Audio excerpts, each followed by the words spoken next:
আমাদের বেগম খালেদা জিয়া, উনি যখনই যেই অবস্থায় আমি লক্ষ্য করেছি, উনি যখনই একটা কথা শুনেছেন ওটা উনি রিসিভ করেছেন খুব মনোযোগের সহিত, এবং সেই অনুযায়ী উনি কিন্তু পদক্ষেপ নেবার চেষ্টা করেছেন।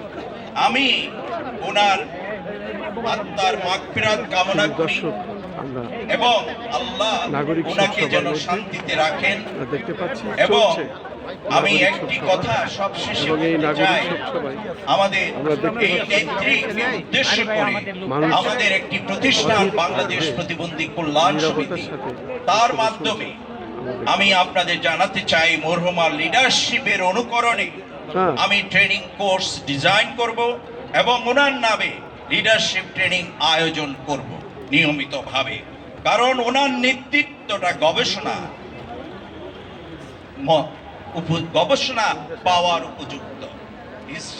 Her leadership is very exceptional leadership, very affectionate leadership, and very, I want to say, she was very tolerant, leader. That leadership quality that was not available in even today world, I want to say that.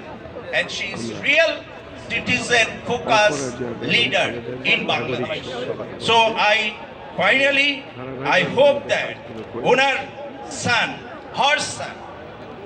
জনাব তারেক রহমান, উনি, আমি আশা